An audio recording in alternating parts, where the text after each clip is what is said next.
Hey everybody, we're doing exercise 139 from chapter 32. This is on page 225 in Shelmerdine. So I've kind of given some extra spacing to these verbs and verb forms so we can better identify them by breaking them up into parts. So this is chapter 32. We've been working on consonant stems and perfects, and we've been learning participles. So we know somewhat what to be looking for, but let's approach all of this as if we're just looking at these verbs. It's maybe a month out. You haven't been thinking about Greek, but you just say, oh, well, how can I start to break these verbs apart? That's what we want to do. So with all of these, or at least with most of them, or some, let me just say some at this point, the reduplication is clear. We've got Pepe right there, Lele here. And then for those who know Grassmann's law of the dissimilation of aspirates, you say, oh, well, that kind of looks like a reduplication. You might also see that here too with the verb form of histemi, and it could even qualify here, but you would need to know those things. That's a little bit less easy.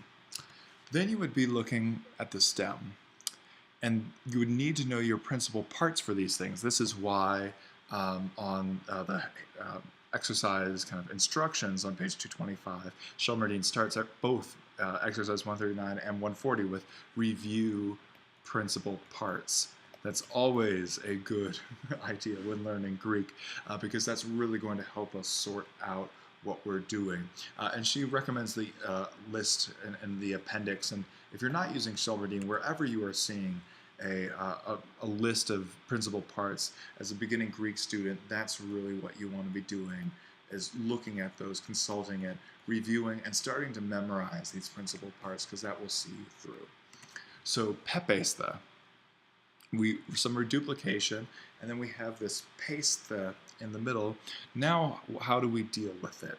Well, we can see that this the ending is second person plural passive.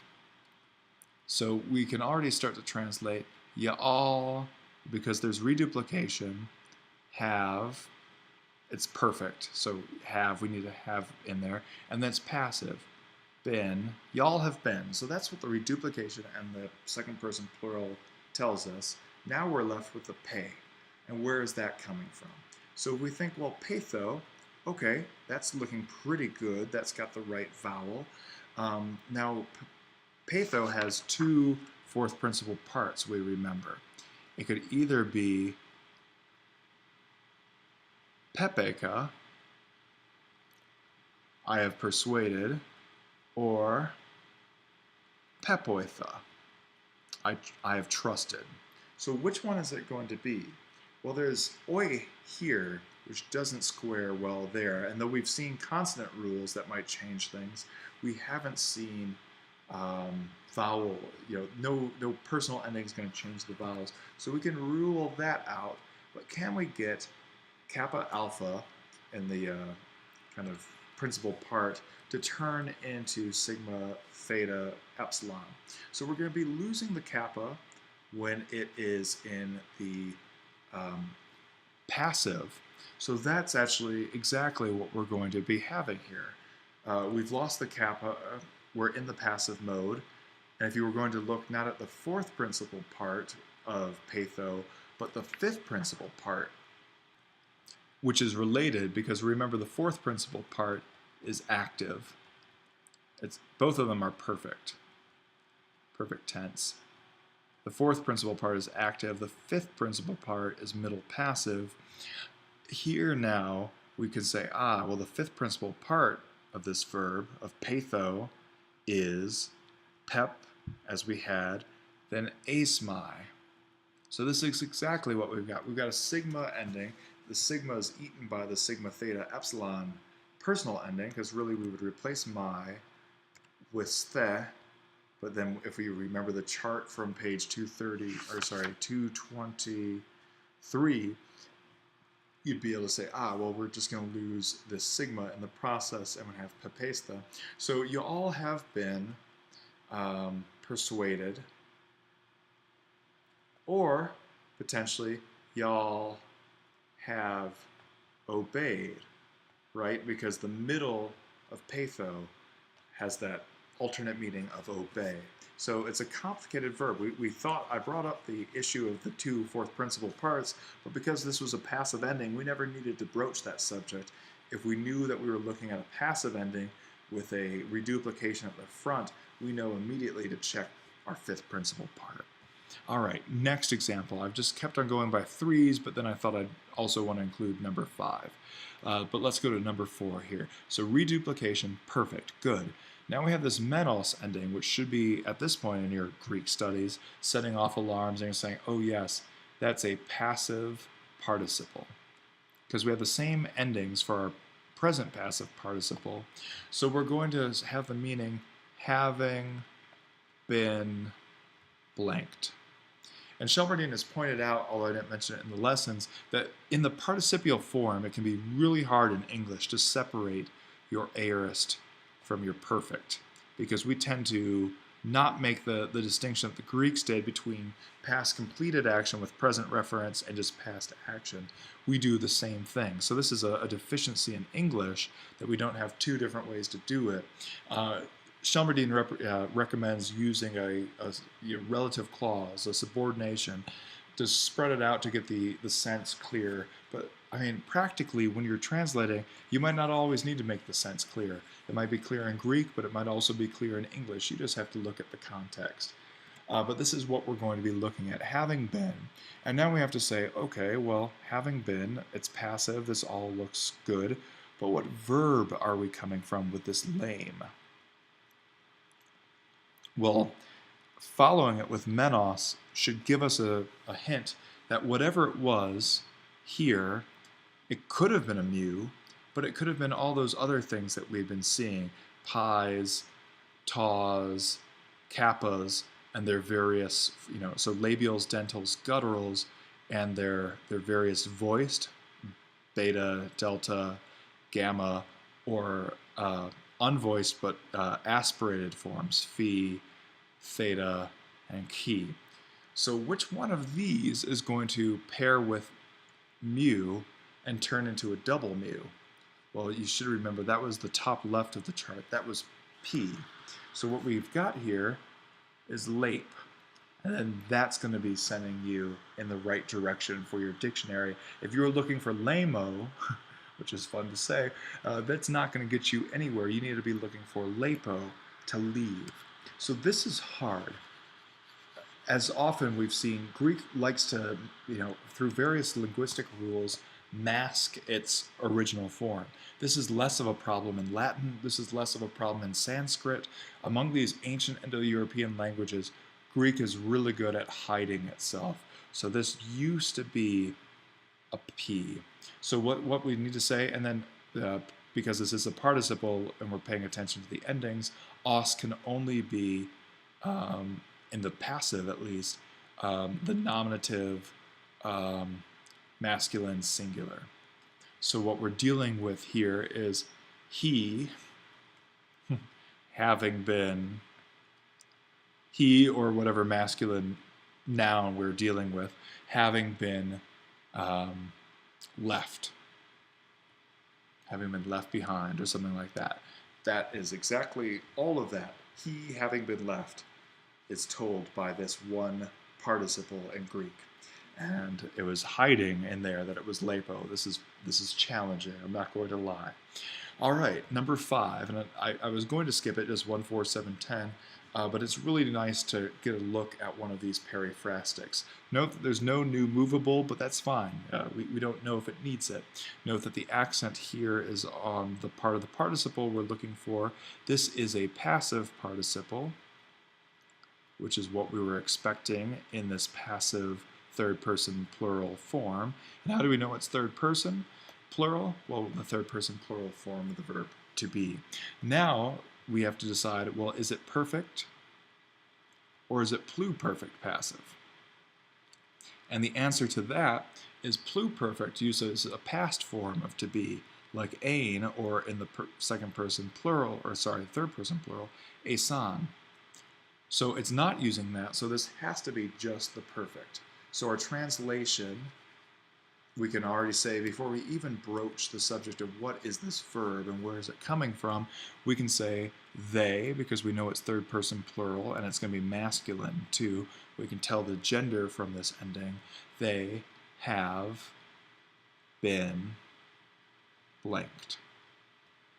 So now, what do we put in? How do we fill in this blank, right? So we're looking at erg, and then we say, well, this, because we've got a double consonant here, rho gamma, and we got a vowel at the beginning, this is likely coming either from erg with a gamma, or alpha rho gamma, or even eta rho gamma, because if you were to reduplicate any of these, epsilon plus epsilon, alpha plus alpha, eta plus eta, you're all going to turn into this form we have here. So this is a little frustrating. When we're turning to the dictionary now, we've got 3 potential areas to be looking. As you get better with Greek, you'll know that not a lot of Greek verbs start with an eta. So you can kind of rule this one out, pardon me. You can kind of rule this one out. These 2 are really where you're going to want to look. So what you should do at this point is flip to page 265 and look at your list of principal parts and look for things that begin with arg or erg. So we don't have anything that begins with arg or erg. This is frustrating. How can we now try to make sense of it? Well, we've been assuming that this gamma here is meaningful, that we need that gamma, and indeed it is meaningful, but we should remember, it's before one of these mu's. We've got some situation where we've got a variable, we'll say x, plus mu is going to turn into gamma mu. So what can we plug in there for x? What's going to work for that? And you would go back to your chart and say, well, when we get gamma mu's, that's coming from a guttural plus mu. So we're either having kappa, gamma, or key. So now instead of looking at just these 2, erg and arg, you should be looking for arc or arc, and then erk or erch.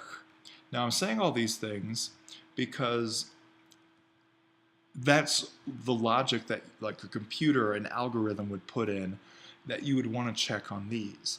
Hopefully at this point in your Greek studies, you've gotten to know the verbs that are common, that we've seen a lot, and you say, well, there is erkomai. I suppose that could be there, but then we'd have a consonant or a vowel somewhere in there. Maybe. We'd be more likely to be dealing with arco here, and that's indeed what we have. If you were to look up the 5th principal part of arco, you would see erg, ergtha, or ergma. So what we're able to do here is say, it's from arco, so they have been, and then arco is to rule, so ruled. That's ultimately what we're getting at with number 5. So that was complex. This was all complex. I'm going to trust that if you want to go back and see any of this text that I've scribbled all over, you can just rewind the YouTube video. Otherwise, I want to get a little bit of a cleaner slate before we move now to number 7. So again, we saw earlier, what we've got here is reduplication. What we've got here with this untai ending is going to be a 3rd person plural passive ending, and we know that this is a primary tense, right?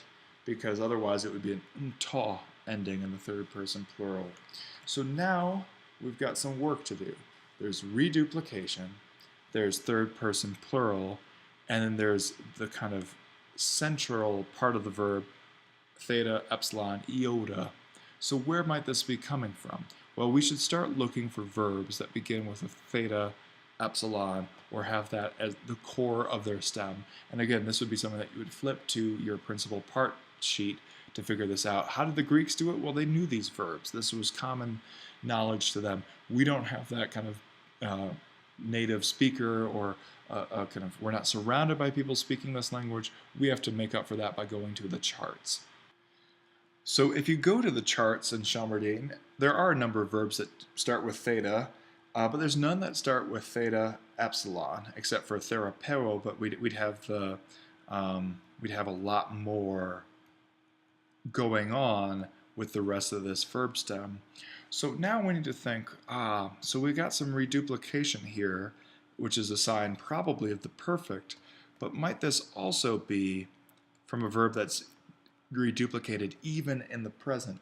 Tithemi. So you'd look up tithemi in your book, and you'd say, what's the fifth principal part of tithemi? And you would see it as teth amai, and you would say, bingo. It's looking exactly like what we have here. So we've got the stem, we've got the reduplication, which we also have in the present with this me verb, but that's kind of inconsequential. And then instead of my, the first person ending, we have untai, the third person plural. So you say, all right, great, Al, but right here we just had third person plural, and we had this periphrastic form. Why not here? Why are we able to do this? Well, the answer is this is not a consonant stem. It ends in a vowel, so not consonant stem. Check out the vowel, it's a diphthong even. That allows the nta to fall right on the end, no problems. They're able to just take that word and run with it. So this is what we have now, the third person, plural passive, perfect of the verb tithemi, to put. So how are we going to translate that?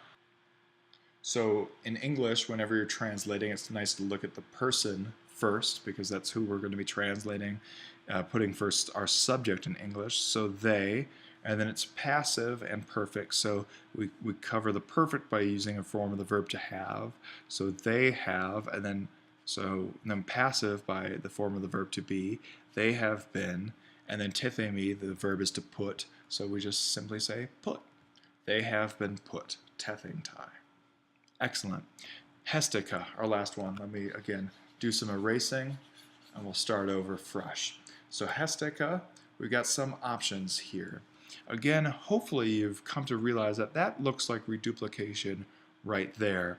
And again, you might also note that this is a verb that is a little bit irregular, and we've seen before, histemi. That's where we get this sort of standing up beginning of the verb. But then what tense is this? And what does this kappa mean? Are we indeed in the perfect active as the kappa would suggest, or does histemi have a different form for the aorist or something like that? Since you should remember that we had for the verb didomi, the perfect was edoka versus the perfect dedoka, we need to learn to not take any of these things for granted, but really know our principal parts well. For the verb didomi, that's the third principal part versus the fourth principal part. All it takes is a difference between reduplication and past indicative augment. What do we have for hesteka, where that augment itself might be a little bit harder to find? So you go to your dictionary and you see that indeed we're going to have hesteka with an alpha as our fourth principal part, our perfect active. So that's with an alpha, that's first person. This must be an epsilon that would otherwise have a new movable if it was in a chart, but apparently it's not followed by a vowel here. So we can just leave it like that and say, okay, yeah, so this is perfect. And this is not a participle, this is just a perfect active form of the verb histemi. So, and it's in the third person singular. So we don't know if it's he, she, or it. Let's try she. And then perfect, we want to use a form of the verb to be, or to have. So she has. And then we'll use a past participle in English of the verb to put, which just happens to be put. So she has put, or she has placed. It could be he has placed, it could be it has placed, but that's hesteka, she has put. And that's it. That was a long 20 minutes to get through 5 examples. But I hope that was worth it. You can see how tricky some of these things are. The mu that was actually a p, this thing, where the reduplicated alpha became an eta, and that this gamma before mu was actually coming from a chi before a mu, so that we were dealing with arco and not something else. That was pretty tricky. And then here we had a reduplication, yes, but this wasn't from a verb that we could find looking up theta. We had to look up its own reduplication in the present, tithemi. And then histemi, similarly, it's good to know your principal parts, people. If I can just emphasize that again, that saves a lot of heartache. If you can have these things memorized, know them like the back of your hand, none of these things become guessing games anymore. The answer just appears in your mind, and you say, oh, well, that must be this. And then you can double check, and when you're right, it feels pretty good. See you in the next lesson.